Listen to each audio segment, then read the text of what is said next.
So this is Cisco. I'm going to start working with him on the touch game, which he's never played before. He actually picked it up really quickly. But basically, I'm just going to hold out my hand here and focus my energy on my hand and wait for him to touch. Good. He touched, so I'm going to click and I'm going to reward him for it. I'm going to ask again. Just going to wait patiently. He doesn't really know what I'm asking of him right now. Good. He touched, so I'm going to click and reward. And we'll just do this a few times just so he can practice it. See, now he's got it down pretty good. So in this next clip, I'm basically asking him to do the same thing, but he starts to get a little confused, a little pushy. I'm asking a little bit different. Good. He touched there, so I'm going to click and reward. But see, with my hand, I feed him away from the pouch. That way he doesn't try to get too mouthy when it comes to the pouch. But I also keep my hand at a closed fist until he respectfully, doesn't try to nibble my hand or anything. Then I click again and give him the treat. So here I'm asking a bit different. I'm asking higher for the touch. So we're mixing it up a bit. I'm just going to kind of wait to see what he does. I'm specifically targeting my hand here. So he's trying a few different things. He's getting a little mouthy, so I'm just going to ask him to respect my space. So here we're just going to do a little bit of a reset. Personally, I think it's always a good idea to have a reset button because it calms that frustration in case that happens. So we reset. I asked again. He's doing really good. So we're going to end on a good note. So now we're going to go ahead and move into working with Jax. And this is kind of an average session for him. I usually start with kind of the basics and we go back and forth a lot.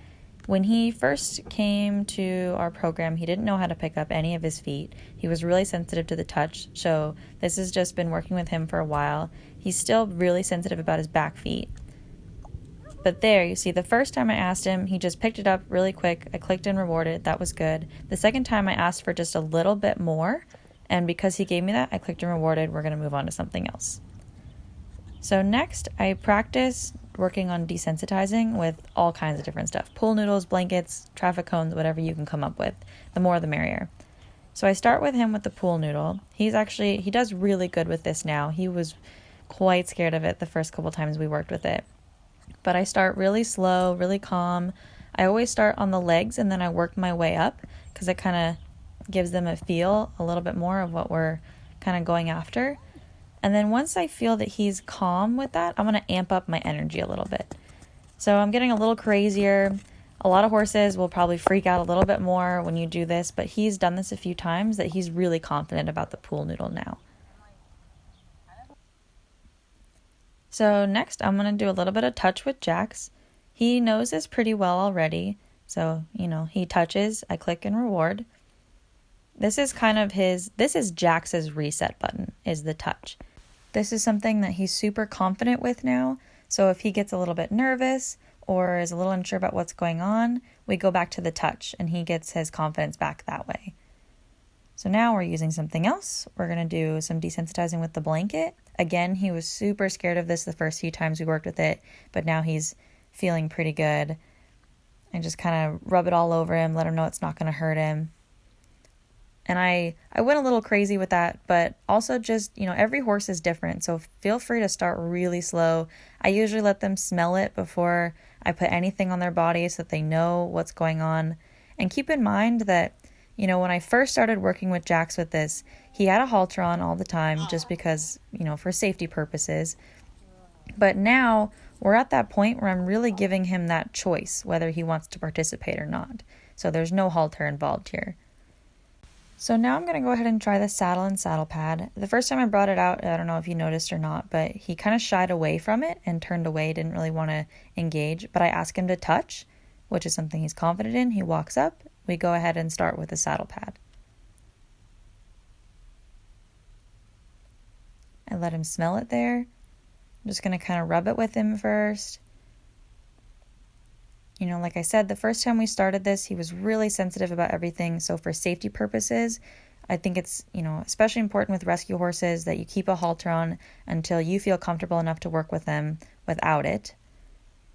But now that he's confident enough that I feel safe working with him, I'm going to give him that choice if he wants to participate or not, because that is what is really going to help him blossom and help him build that confidence that he wants to engage with us when we do these activities.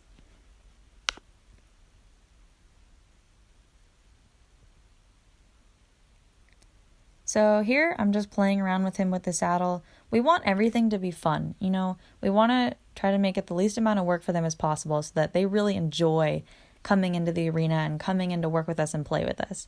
So even though he's got the saddle on, we're still just having some fun. I'm asking him to back here, just using my energy, thinking about leaning back, putting my energy into a backwards motion. He kind of wasn't sure at first, but I held it there. I waited patiently to give him a second to think about what I was asking, and then he backed with me.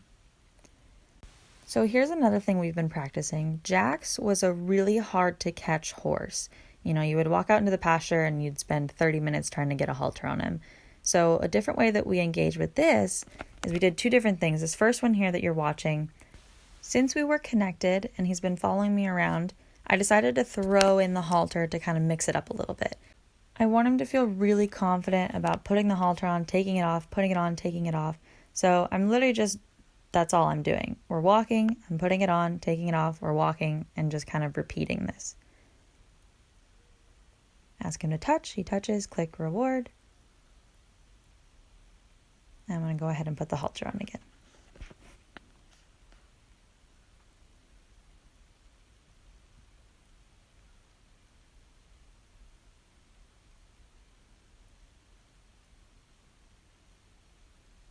Take it off, click reward. So this one's a little bit different. Now I'm practicing the second part where I'm walking up to him. So now he's not following me, I'm walking up to him. He's confident about touch, so I ask him to touch. He engages, I click reward, and then I'm going to go ahead and put the halter on. This has been really good practice for Jax. We've only done this with 2 sessions, and he is amazing when you go to catch him in the pasture now. Beforehand, you'd have to walk around for a couple minutes, try to keep up with him. So here's a little clip of going out to the pasture. We've taken everything that we've practiced in the arena and we're putting it into action now. So I walk out. He approached me because I'm asking him for the touch. He didn't quite touch, so I was just patient with him. Good, there he touched, so I clicked and rewarded, and I'm going to go ahead and put the halter on. And then I'm just going to let him go, and I'm going to end it on a good note.